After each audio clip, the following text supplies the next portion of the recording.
Proses evakuasi jasad pendaki asal Brasil, Juliana Marins yang jatuh di Gunung Rinjani pada Sabtu 21 Juni 2025 berlangsung dramatis. Tim membutuhkan waktu 5 hari 4 malam untuk mencari korban di tebing Gunung Rinjani sedalam 600 meter.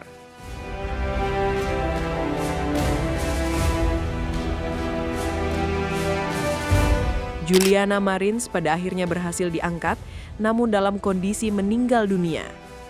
Proses evakuasi Juliana Marins tidak hanya dramatis dan menantang, tapi juga diwarnai pro kontra selama proses evakuasi. Tim SAR gabungan dari unsur Basarnas, relawan, polisi, dan TNI bekerja di bawah tekanan. Selain berpacu dengan waktu, medan yang berbahaya, mereka juga mendapat sorotan dunia internasional.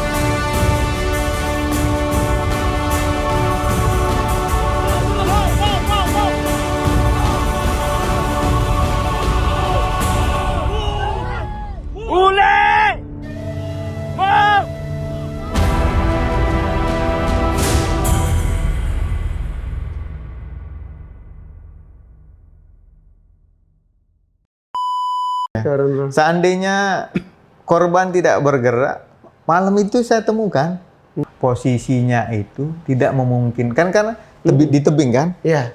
Kiri kanan tebing. Karena memang kan orang-orang terlalu banyak menonton film, jadi ini yang paling sulit lah. Sulit.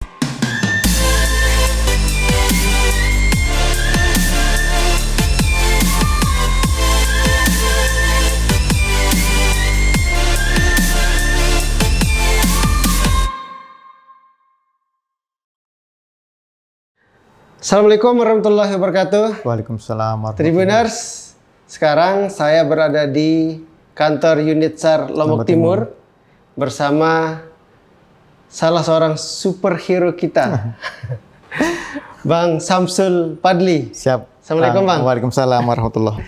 Terima kasih, akhirnya kita bisa ketemu. Siap. Setelah drama evakuasi ya.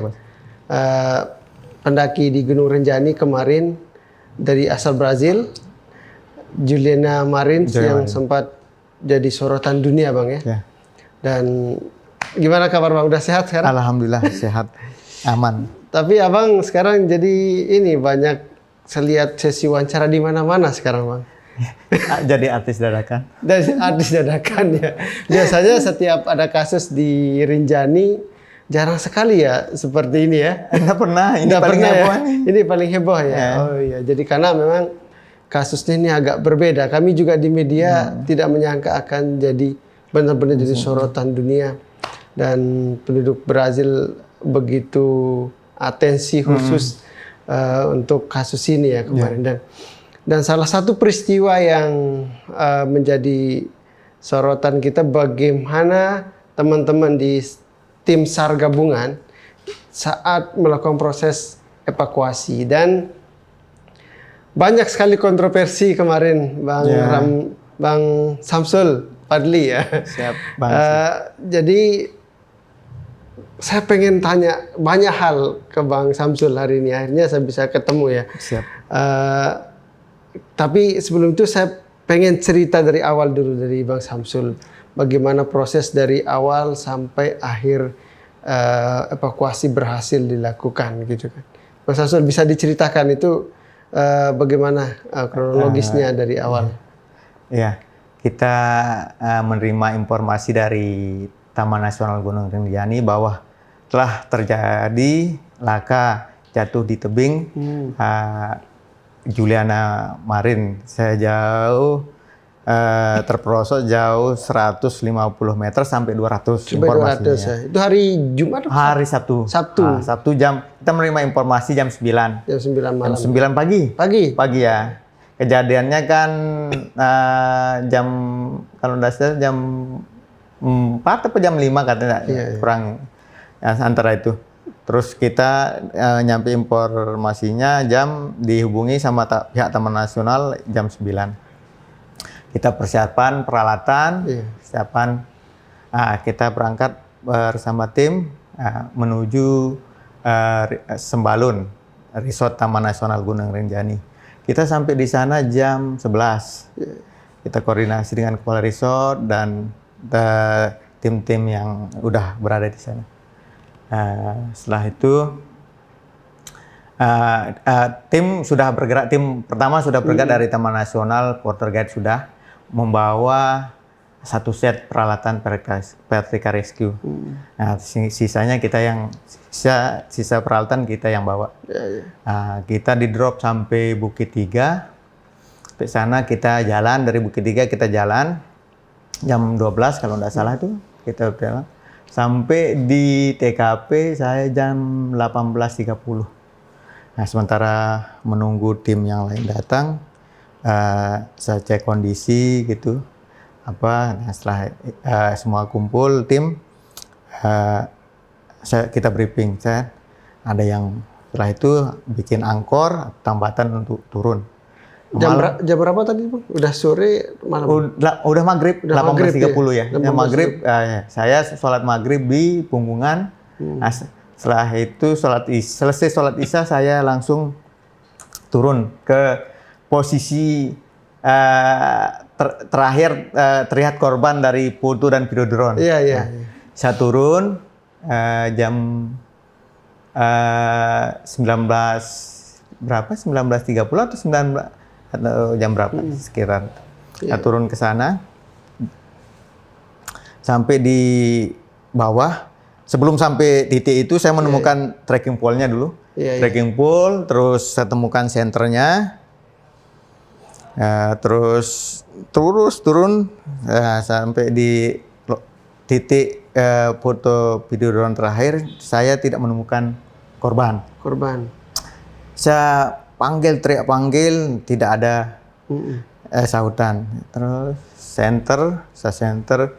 Itu sendiri ya? Sendiri malam itu.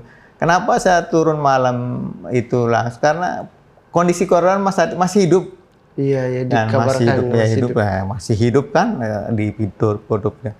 Nah, setelah sampai sana tidak ada. Akhirnya saya kontak ke atas. Ini korban tidak ada. Saya memutuskan malam itu flying camp di sana. Saya cari posisi aman, posisi aman dulu. Setelah aman, saya kabari atas. Saya bermalam di bawah flying camp. Besok pagi saya akan lanjutkan pencarian. Flying camp itu kan berarti tidur bergelantungan gitu ya? Iya, di sana. Dengan tali itu. Bisa cari posisi, saya amankan diri, sudah aman, saya tidur sendiri. Saya hanya pakai jaket sama celana. Tidak membawa sleeping bag kan, karena karena saya kira korban hari itu ada, akan cepat kita kita angkat gitu. Akhirnya memutuskan tidur flying camp di sana. Sampai pagi saya coba cek lagi, tidak ada. Akhirnya di 200 meter itu ya? Iya, 200 sampai 300 meter kan tidak ada. Saya putuskan kembali naik ke atas Minggu pagi kan. Jam berapa itu? Jam 8 saya naik ke atas. Pagi ya? Iya, pagi sampai di atas. Kita koordinasi lagi sama teman-teman, tidak ada. Nah, kebetulan pas udah baru selesai istirahat sebentar, turun pendaki dari puncak, Mbak Juke, YouTuber itu, dia bawa drone kan, dia menawarkan Mbak Purki ya. Dia menawarkan, Bang bisa nggak saya bantu cari pakai drone? Alhamdulillah siap, terima kasih. Bantu cari pakai drone dari Outer, dicari sampai ujung tebing, tidak ada, kosong kan. Terus turuni tebing, tidak ada. Pencarian memang sebenarnya karena baterai hanya sisa. Akhirnya udah habis kan, dia tidak bawa baterai cadangan. Iya. Balik, Bang, mohon maaf. Oh ya, enggak apa-apa, ntar nih drone lagi datang nih, udah dekat. Iya. Tidak ada. Ketika hari itu kita istirahat dulu kan, karena udah tidak ada. Menunggu datang drone, tapi cuaca berkabut. Iya. Tidak bisa menerbangkan drone hari pagi itu. Ya, pagi itu siang. sekitar jam siang, udah siang sampai sore itu udah Kabut ya. berkabut, tidak ada kita dapat. Nah, akhirnya hari Senin baru pagi terbangkan lagi drone, cari ketemu posisinya. Posisinya ketemu di sana Di kedalaman? Belum kita tahu dulu kan itu di sana udah lengkap tim di sana, ada dari Basarnas, dari Brimob, dari unit SAR Lombok Timur, BPBD, Damkar, MAC, terus Porter Guide.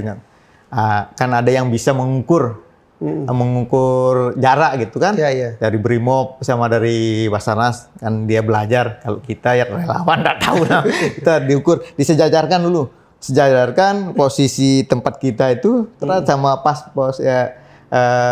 korban. Terus, nah kebutuhan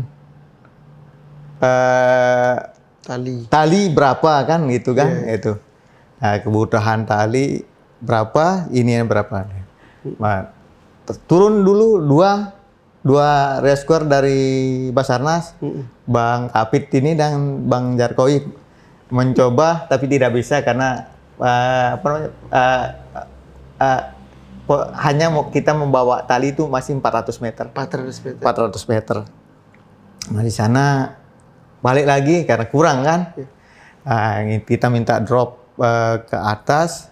Itu hasil hitungannya itu 900 meter. Hasil hitungan drone. Drone itu, kita posisi korban berarti ini 900 meter.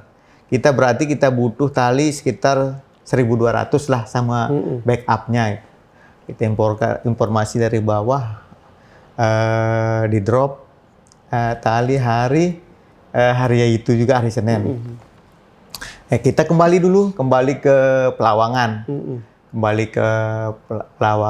Nah, malam itu datang tambahan personil juga, Bang Agam, Bang Dio itu dan teman-teman dari Basarnas tambahan datang. Kita koordinasi begini apa untuk persiapan kita yang besok hari itu. Pagi kita berangkat naik lagi ke TKP kan. Dengan membawa peralatan yang sudah. Setelah lengkap, kita turun sekitar siang lah itu. Siang turun sampai hari Selasa. Terus turun di sana kita di posisi 400 itu kita membuat angkor lagi. Kita bawa bor, pakai ini Bang. Dengan peralatan. Ada lebih lengkap, ada juga peralatan. Setelah itu berarti di posisinya waktu itu dari yang tadi 400 di sana kita bikin angkor lagi untuk turun ke menjangkau korban. Setelah itu kita turun ke sana kan kita udah siapkan tali persiapan 600 meter. Jadinya dengan tali di atas itu 400 meter, tambah tali yang kita bawa 600 jadi 1000 dia kan. Turun. Nah, turun ternyata posisinya 200 meter dari ujung tebing itu. Nah, yang belum nyampe talinya. Sampai kan kita bawa 600 meter. Di sana kita bikin di pas posisi terakhir ujung tebing itu kita bikin angkor. Dari sana kita rappelling lagi. Cuma 200. Cuma 200. Dan ternyata posisinya 600 meter lah dari posisi punggungan sampai di 600 meter. Yang pertama turun ke menjangkau sampai korban itu Bang Kapit dari Basarnas, terus kedua Bang Dio, ketiga saya, terus keempat Bang Agam. Setelah itu kita amankan diri dulu, karena posisi di sana itu batu lepas kan, batu lepas. Nah, kita amankan diri. Korban memang kita lihat cek korban udah aman.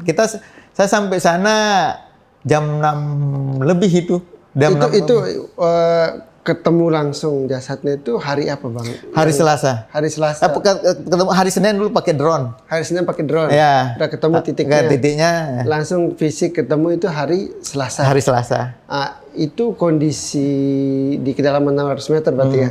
Itu kondisi korban itu seperti apa Bang? Kondisinya udah di batu di atas, nyangkut di batu. Kalau los lagi tuh udah 300 meter lagi. Masih ada lagi? Iya. itu masih jauh. Masih. Berarti dia nyangkut gitu ya. Jadi saya kira itu sudah paling bawah. Masih bawah. Hitungannya sekitar tinggal 700 meter baru kita sampai di posisi Gunung Baru dah itu. Oh, berarti masih jauh. Jauh. Berarti ini masih nyangkut lah istilahnya. Nyangkut di batu. Untung dia masih nyangkut. Kalau udah ke bawah lagi udah. Kalau nyampe ke bawah itu susah lagi itu. Nggak bisa diangkut atau susah? Susah menjangkaunya kan lagi itu. Menjangkut karena kondisi di sana banyak batuan lepas. Batuan lepasnya banyak. Nah, bicara soal itu Bang, kondisi tebingan itu ada pasir kan, ini vulkanik aktif kan, kemudian batunya itu kadang kan kalau dia digambar nih, yang netizen yang terhormat kan melihat itu cuma 200 meter dekat sekali kelihatannya kan misalnya. Nah, apalagi yang nonton tidak paham di alam misalnya kan. Nah, maksudnya kondisi kontur tebingan itu seperti apa Bang? Batu pasirnya itu kayak gimana karakternya? Pasirannya kan pasir lepas itu. Kalau kita punya tergerus dia gitu kan. Seperti puncak tergerus dia gitu. Terus ada batuannya juga yang lepas gitu. Itu yang menyebabkan kita harus berhati-hati kan, bahaya. Terus kondisi di sana juga kan berkabut. Banyak berkabutnya. Cerah sebentar berkabut. Jarak pandang berapa jarak meter? Pandang itu ada yang 3 meter, nanti dapat 5 meter, dapat 10 meter gitu. Habis itu kabut. Kabut terus gerimis. Ya. Nah, berarti itu yang membuat medannya sangat berbahaya Bang ya. Iya. Karena banyak batuan lepasnya juga ya. Nah, apakah batu itu setiap waktu ada yang menggelinding? Iya sih. Kan bergeser tali itu udah geser kan kena dia kena. Batu sebesar apa ya? Dari kecil sampai besar kan ada. Itu temen dari Basana tuh hampir kena itu. Kena. Untung aja cepet menghindar batu. Oh gitu. Makanya setiap kita kan teman-teman bawa hati terus teriak batu jatuh. Udah siapkan itu. Harus persiapan mana cerita. yang perpas bahaya itu pas berkabut, batu jatuh. Cara jadi menduga-duga. Iya. Aduh, jarak pandang kita nih mana? Kita dengar tuh. Itu yang juga dialami kemarin. Iya. Oh, jadi pas berkabut malam itu ya. Jadi ketika geser tali bergerak jatuh gitu. Iya. Tapi ada yang kena, Bang? Kalau yang kecil-kecil ya kena sih. Kena. Yang kecil-kecil, yang besar-besar alhamdulillah kecilnya tidak ada. Ya segini lah. Gini. Tapi kalau biar kecil kan tapi jauh jatuhnya itu kan masalahnya. ya. Sakit dia. Yang kita biasa aja kalau undangan yang kecil gini yang lebih kecil aja sakit dia. Ya. Apalagi gunung kan. Ya, untung kita pakai safety kan, Pak, helm semuanya lengkap dah peralatan. Tapi wajah udah terlindungi semua ya. Ya. Abang sempat kena apa aja itu, Bang? Ya, kena batu. Kena yang bagian apa? Ya di tangan ya, sempat luka sedikit kan. Tangan sama di dengkul. Pasti kena ya, karena kita bisa menghindar ya yang kecil-kecil. Tapi nggak ada yang sampai terluka parah. Tapi di rilis tuh saya lihat ada yang sempat terluka gitu. Cuma lecet sedikit aja, biasa lah namanya. Itu biasa ya. Itu yang membuat prosesnya lama atau memang apa, Bang? Karena posisinya yang membuat kita lama, jauh juga. Terus medannya kan batuannya ya, kita itu berhati-hati lah gitu. Keselamatan yang lebih utama kan. Korban tetap korban kan. Seberapa persen Abang misal ketika turun kemarin tuh ya berdoa kembali dengan selamat misal gitu? Ya, pokoknya kita yakin saja, insya Allah. Nah, kita berniat kan ini kerjaan baik, ya insya Allah dah kita dengan peralatan yang kita punya, kita yakin aman. Sempat kemarin pas turun itu merasa ini apa istilahnya akan sangat sulit dan tidak mungkin untuk ditemukan nggak itu? Kalau sulit, tapi tidak mungkinnya tidak. Iya. Sulit. Dengan pasti ada jalan kan? Iya. Ada jalan. Pas kalau kita susuri pasti ada. Oh ini tempat kita membuat angkor lagi untuk pengaman kan kita. Bagaimana? Pokoknya gimana supaya kita aman, ya kan? Yang lebih safety yang utama kan itu. Makanya tim solid, alhamdulillah tim bekerja luar biasa. Kita sukses mengevakuasi. Nah, tim-tim ini kan dari orang yang banyak ya, dari Basarnas. Bukan jadi satu tim kan? Kita jadi satu tim itu. Iya, tim maksudnya sebelumnya tidak apa istilahnya? Apakah sebelumnya udah jadi sering ketemu? Ya, sering ketemu di medan-medan yang begini, di tempat-tempat evakuasi. Tapi hari itu baru apa istilahnya tidak menjadi satu unit ini berangkat ke situ, ada pasukan khusus kah apa istilahnya? Kan karena kita ya udah bukan pasukan saja, sering kita lakukan ya. Iya. Ya, kita di sana kerja tim. Kan tidak semua orang boleh bisa turun kan? Iya, kan kita yang turun tuh yang agak kecil-kecil juga, jangan terlalu besar, nanti pas nariknya kan kita lihat ini posisi kecil punya kemampuan. Ya, setelah ketemu kan di bawah, proses untuk menemukan juga lumayan ekstra, kemudian medan yang cukup berbahaya juga. Tapi yang jadi PR sekarang itu ketika udah menemukan dan angkat ke atas. Nah, itu kan jadi sorotan kan juga kan. Yeah. Kenapa nggak pakai helikopter?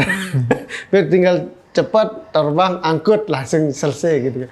Kemudian coba, tapi sebelum jawab soal helikopter ini, gimana proses pengangkatan itu, Bang? Prosesnya pas malam itu kita malam Rebu atau? Malam ya, Rebu.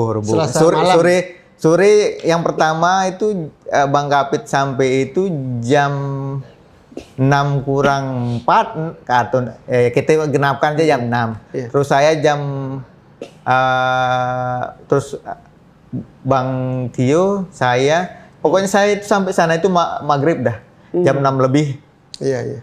Bang Agam itu jam 7 sampai di posisi korban. Setelah itu kita amankan diri dulu kan, bikin kita bor, bikin hangar, pasang kostil, amankan diri dulu, cek terus korban aman, kita putuskan besok pagi kita packing. Flying camp dulu berarti. Ya, kita flying camp di sana dulu berempat. Besok pagi kita packing korban. Iya. Itu yang videonya sempat beredar itu direkam sama Bang Kapit ya. Bang Kapit yang ngerekam, kita direkam bertiga. Iya. Bang Kapit yang dari Basarnas, ya dia yang ngerekam kita. Ada bantu. Saya tidur di sampingnya Bang Agam itu ya. Iya. Saya lihat. Nah, terus berarti itu posisinya batu-batu itu, Bang. Batu. Nah, itu nggak jatuh itu. Nah, makanya kita posisikan udah aman. Itu tempat kita tidur juga tuh, batuan-batuan lepas banyak di dekat itu. Makanya kita bikin tempat angkor yang bagus, cari batu yang besar, yang kokoh itu, dikira di sana kita buat itu angkor. Di menggelantung atau gimana? Iya, kita kostil, kita ikat sama saling saling kostil, kaitkan gitu. Iya. Lah itu bercanda dulu kita besok lah. Rencana pas malam bagaimana, Bang? Rasanya kalau posisi jenazah berarti di situ juga, Bang? Di situ 3 meter di jarak kita. Iya. Di bawah. Iya. Nah, kita agak di atasnya, di posisi di bawah di 3 meter jaraknya. Nah, yang belum pernah diekspos sebenarnya ketika bermalam ada flying camp di situ kan sampai menunggu besok pagi kan. Nah, berarti apa yang dilakukan ketika tidur itu benar istirahat, ngobrol kan di sana? ngobrol sebentar, Atau mencoba untuk istirahat nyenyak, tapi kan tidak bisa. Tidak bisa. Ya karena posisi kita kan Pegang HP kah, nelpon? nggak bisa, nggak ada sinyal. Nggak ada sinyal. Ya. Tidak ada sinyal di sana. Terus akhirnya kita berdoa supaya cepat pagi saja, supaya cepat kita, cepat, ya, cepat kita pulang kan gitu. Ini nggak cemas nanti batu melayang tiba-tiba jatuh. Makanya alhamdulillah kita udah posisinya aman siap, betul siap. gitu. Tempat kita itu posisi aman betul. Udah kita amankan diri dulu. Kita yang sebagai penyelamat harus selamat dulu lah.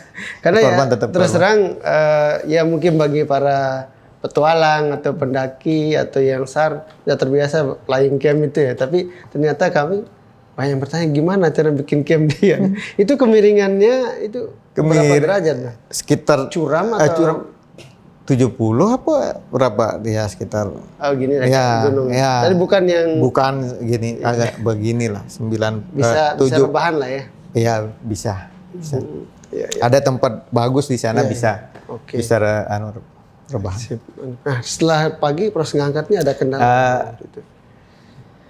Setelah pagi kita packing dulu, kita masukkan kantong mayat, kita masukkan ke stretcher tandu yang itu. Setelah itu saya bertiga naik dulu ke agak atas di dekat dinding tebing. Nah, kita naik bertiga, terus Bang Agam mendampingi korban. Nah, kita tarik terus dulu sampai menempel di dinding tebing. Nah, setelah itu kan kenapa harus korban didampingi? Ntar kalau ada tempatnya nyangkut batu, nah diangkat, gitu, diangkat posisinya terus kita tarik. Berarti beban yang bawah juga dihitung juga jenazah sama ini. Itu prosesnya paling sulit kah atau dari semua proses yang saya ikuti di Rinjani ini yang paling lah. Pernah kan Israel saya pertama tapi menjangkau korban masih kelihatan itu. Masih kelihatan. Itu 180 terus belum yang di Torean, belum yang di Punggungan juga yang dari Jakarta. Terus di Senaru, yang dari Surabaya, yang lokal, yang dari Mas Bage di Jarut Selatan, di Gua Susu, yang dari orang lokal banyak lah. Ini yang paling sulit lah. Sulit ya? Karena posisinya di Punggungan kemudian langsung posisi 600 meter. Berarti untuk ngangkat itu berapa jam, Bang? 6 jam sampai Punggungan. 6 jam sampai Punggungan. Setelah pertama udah nempel di dinding, kita naik bertiga. Naik dulu bertiga membantu tim tiga di atas ada Gunawan, sana ada Sopil sama ada Randi Fauzan. Nah, itu yang dari Damkar dan unit Sarombo Timur. Dia yang kita bantu narik. Bang Tio dulu naik duluan, terus Bang Kapit, terus saya naik ketiga. Yang kedua nyampe di tempat teman yang tiga ini, saya di terasan ketiga di terasan ketiga dari bawah. Di sana saya bantu. Nah, setelah sampai di terasan kedua, saya naik membantu teman yang 5. Akhirnya dari sana kita tarik Bang Agam bersama korban. Itu yang kita lihat di video-video yang beredar itu. Nah, itu memang butuh sangat ekstra ya, butuh 6 jam untuk ngangkatnya. Dari pagi jam 8 pagi sampai 9, 10, 11, 12 sampai jam 8. Artinya memang medannya sangat sulit, Bang. Pertanyaan yang tadi itu, yang dari awal sejak gembor-gembor itu, kenapa nggak cepat diangkut? Kan masih hidup, tinggal bawain kirim helikopter, angkut, bahkan 2 helikopter disediakan oleh gubernur. Nah, posisinya itu tidak memungkinkan karena di tebing kan? Iya. kiri kanan tebing. Karena memang kan orang-orang terlalu banyak menonton film jadinya. Nah itulah kan dia ntar kalau dia mendekat posisi kedong habis dia sama apa habis jatuh dong batu yang dari atas menimpa helinya kan gitu. Iya. Terus posisi cuaca juga berkabut. Hanya sebentar terang tunggu berdatang kabut.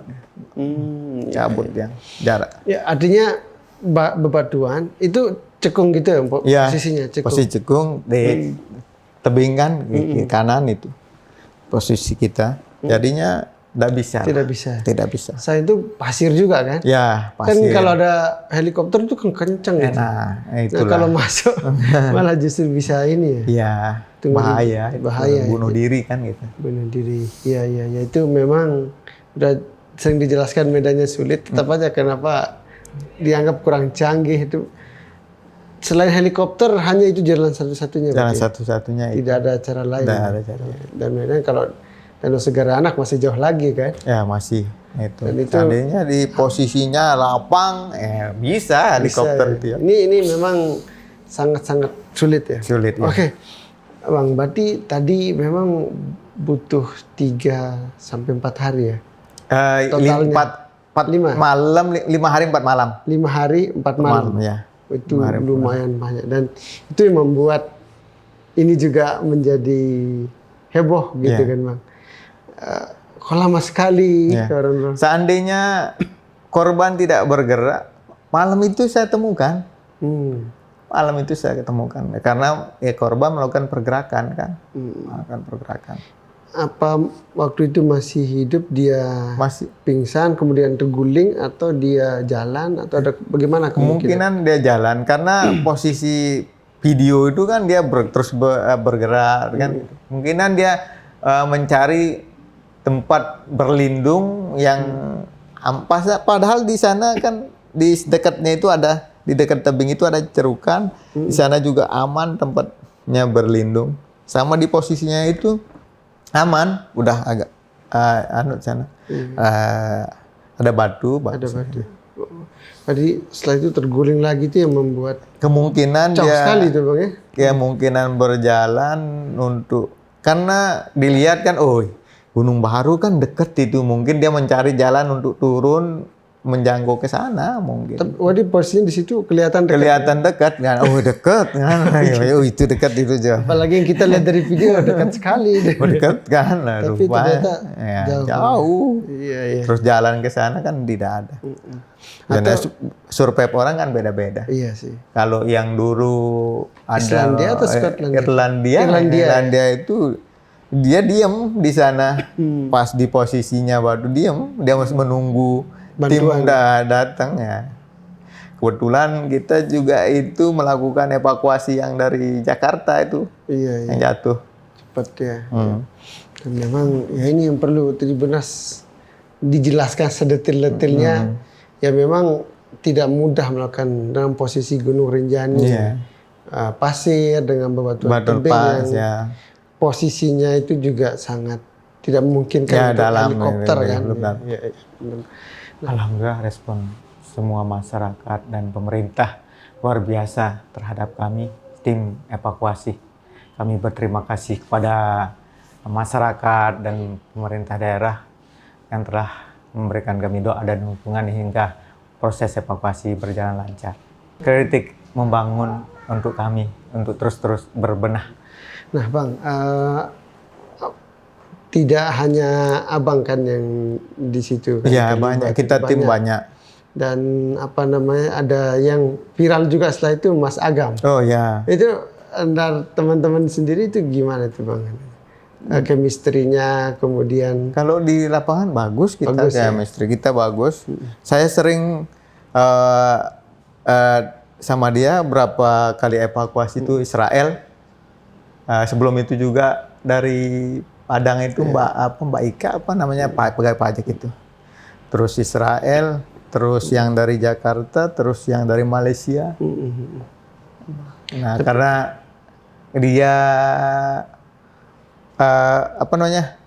banyak dikenal, mungkin makanya dia viralkan. Iya. Nah, bahkan sampai ada sumbangan 1,3 miliar.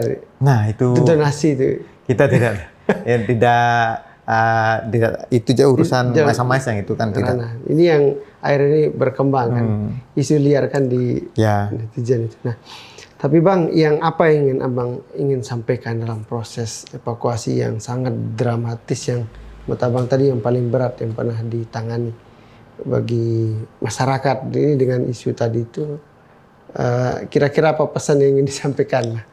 Pesannya sih kalau mendaki gunung ya, siapkan mental, fisik dulu kan, mentalnya, terus seandainya kondisinya tidak memungkinkan, saat kita istirahat atau kembali, utamakan keselamatan. Jangan paksakan diri lah. Gunung Rinjani tidak akan pernah pindah. Iya. Ketika tidak mampu, stop dulu. Stop, balik saja, nanti balik lagi gitu. Iya. Nah, memang kalau boleh tahu bisa dijelaskan nggak ke Tribuners karakter Gunung Rinjani ini kalau pendakian? Rinjani itu kan dari ada bebatuan, ada pasir, ada tanah, lengkap.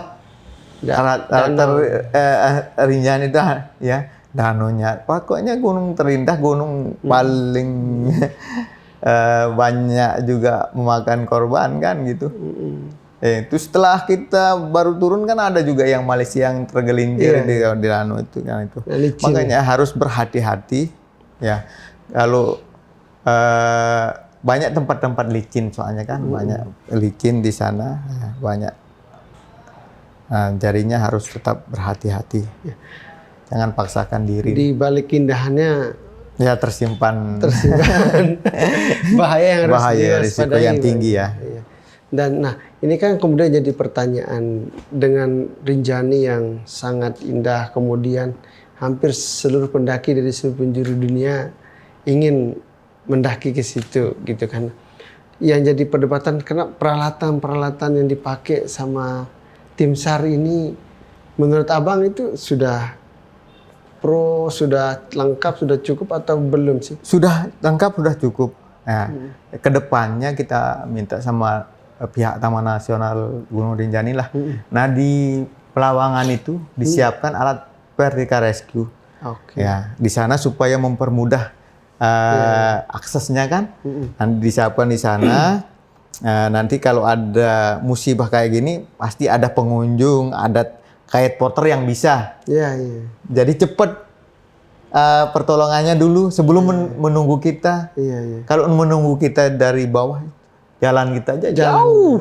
Berapa jam dari pos kejadian? Dari Bukit Tiga aja sampai TKP saya ngejos itu 6 jam setengah. 6 jam setengah. Kalau normalnya orang jalan bisa? Ya sampai 8 9, 10 jam itu. Tapi kan namanya masih hidup nyawa kan ini. Ya kita jos aja. Jos itu lari lah. Enggak sih, jalannya cepat lah. Jalannya cepat lah. Itu yang masih ini ya, yang kalau itu disiapkan di sana peralatan, pasti aksesnya cepat, aksesnya cepat mengambil itu akan baik. Di pos berapa Bang? Di Pelawangan. Di Pelawangan. Di Pelawangan ya. Perlu ada semacam. Ya perlu di sana. Perlu dijaga atau bagaimana? Ya harus dijaga sih. Kalau bisa ada yang yang standby di sana kan. Karena alat nggak mungkin hanya alatnya aja dilepas di situ. Harus sama petugas kan di situ. Standby di sana minimal ya 1 orang lah yang bisa. Nanti dibantu sama pengunjung sama banyak kan di sana. Kalau peralatan Bang, kata tadi itu peralatan dipakai yang dikritik kok orang Indonesia peralatannya masih belum proper gitu, menurut Abang gimana? Kita sudah itu kita memakai Larkin, udah karmantelnya bagus standar itu. Sampainya termasuk yang terbaik di Asia juga kan tim. Nah katanya saya lihat terbaik. Basarnas tim SAR Indonesia itu terbaik. Alhamdulillah kan selama ini luar biasa. Tapi peralatan tinggal dibenahi beberapa yang kurang Bang ya. untuk kecepatan aja berarti. Ditempatkan di peralatannya di Pelawangan aja untuk mempermudah itu, mempercepat penyelamatan gitu. Ntar juga kalau kita bawa peralatan dari bawah kali 200 meter aja beratnya minta ampun. Nah, itu belum belum yang lain. Berapa orang? Ini tali apa namanya, Bang? Mereknya apa nih? Belga ini. Tali statis. Kalau untuk rescue itu statis. Kalau untuk panjat tebing itu dinamis. Gitu. Iya. Beda. Kurang paham soal tali jadi memang peralatan khusus. Jadi intinya isu soal peralatan dan sebagainya itu sebenarnya tidak sudah standar semua lah, Bang. Standar semua. Cuma kemarin memang medannya yang sama berat. Untuk mendropnya dari bawah ke atas kan butuh waktu. Iya. Gitu. Karena berat alat-alatnya berat. Iya. Gitu. Iya, Bang. Jadi kasus Juliana ini yang paling berat dan paling heboh. Paling heboh. Sebenarnya Abang sendiri udah sama tim SAR di sana sudah sering kan mengevakuasi? Ya, bukan yang pertama. Bukan yang pertama kali. Udah berapa kali?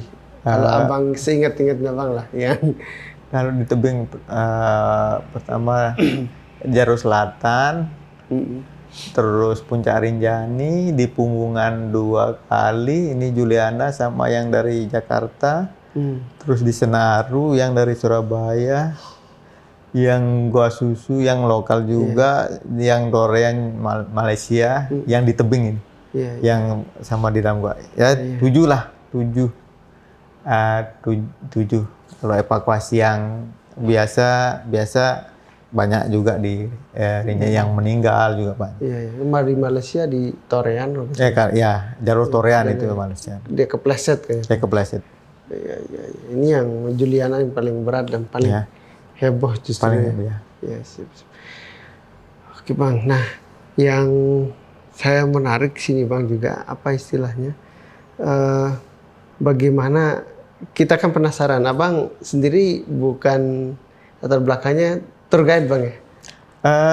Saya tour guide, ya. Awalnya saya kan pencinta alam. Pencinta alam. Di pencinta alam itu kan kita dilatih juga. Dilatih. Terus kayak saya di EPTI, Federasi Panjat Tebing Indonesia. Saya mantan atlet panjat tebing dulu. Wow. Ini ya, makanya saya pelajari kemarin yang beberapa tim SAR ini ternyata bukan cuma dari Basarnas yang dinas di situ kan. Bang Agam ternyata ya pencinta alam yang dia dari squad Rinjani Squad. Bang Dio dari Rinjani Squad itu. Ya.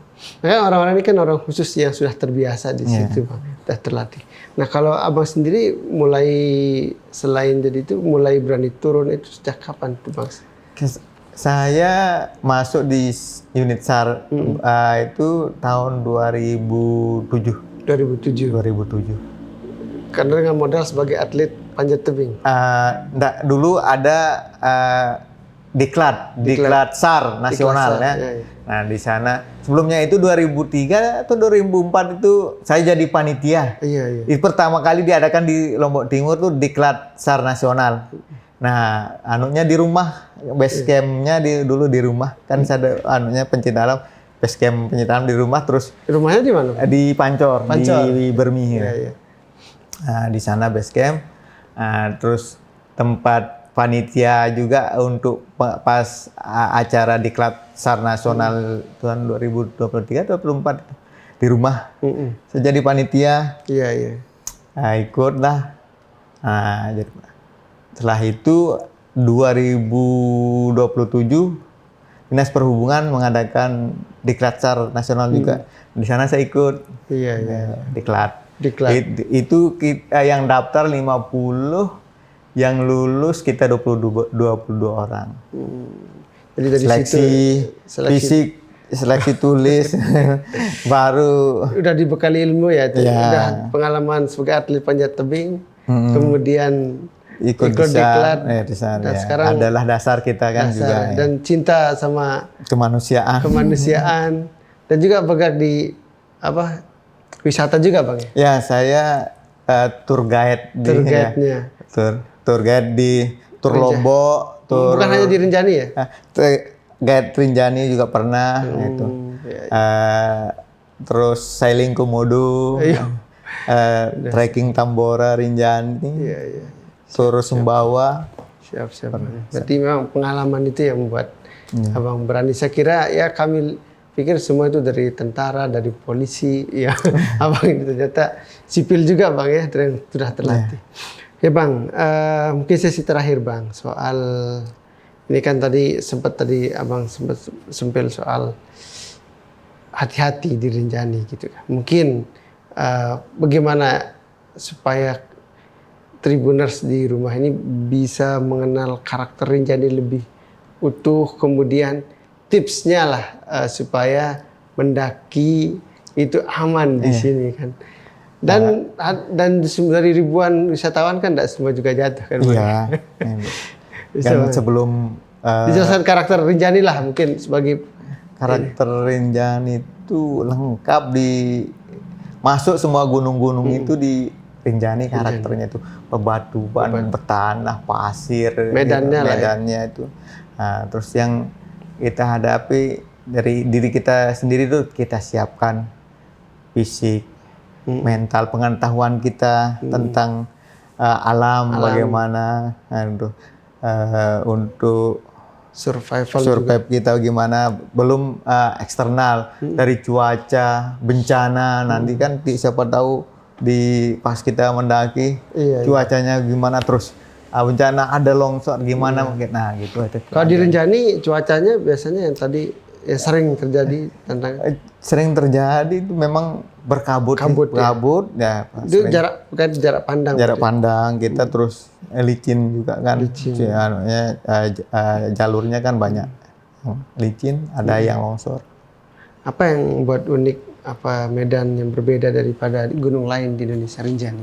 Salah satu aja karakter yang menonjol dibanding gunung-gunung lain dia lengkap ya, ada danunya, air panasnya ada. Kelihatan kayak landai gitu ya. Nah, gunung.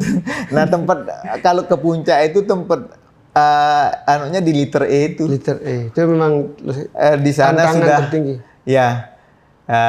Tantangannya kalau udah kita lihat bawah, balik jauh, naik masih.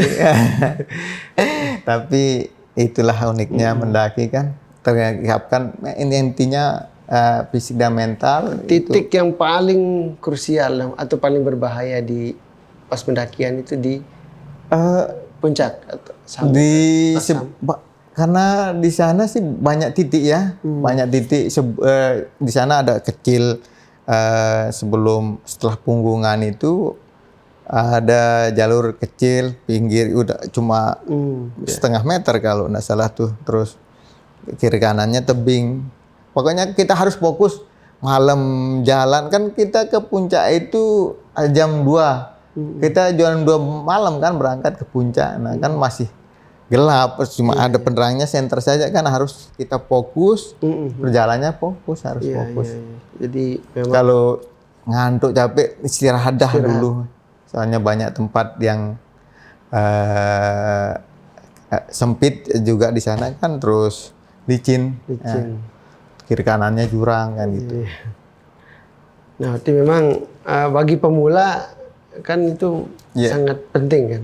Ya harus kalau bisa didampingi sama yang pernah lah mendaki. Dulu kita di alam juga yang pernah mendaki senior kita ikuti, ayo siapa kan, dia yang menjadi guide kita gitu.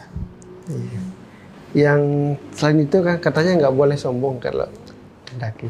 Iya memang namanya gunung kan nggak boleh. Semua gunung itu punya tantangan tersendiri kan. Iya. Di gunung, jadinya kita tidak boleh sombong. Iya. Oke. Jadi istilahnya tidak boleh mengabaikan keselamatan yang utama. Siap. Baik, Bang Samsul Fadli. Terima kasih atas waktunya. Sama-sama. udah diterima di kantornya ini. Akhirnya kami mampir ke markas yang luar Alhamdulillah, biasa. terima kasih banyak. Oke, Bang Ramli, semoga teman-teman tetap semangat jalankan tugas. Amin. Dan tidak ada lagi kecelakaan di Rinjani. Amin, amin, amin. Oke. Baik, Tribuners, itu dia ngobrol-ngobrol kita bersama Bang Samsul Fadli, salah satu superhero di dalam penyelamatan pendaki asal Brazil Juliana Marins di yang pekan lalu, dan kita doakan semoga tidak ada lagi kecelakaan yang serupa, dan alam memang menyajikan pemandangan yang indah. Tapi seperti pesan Bang Samsul Fadli tadi, kita tidak boleh abai terhadap faktor keselamatan. Terima kasih. Assalamualaikum warahmatullahi wabarakatuh. Waalaikumsalam warahmatullahi wabarakatuh. Terima kasih Bang Fadli. Sama-sama.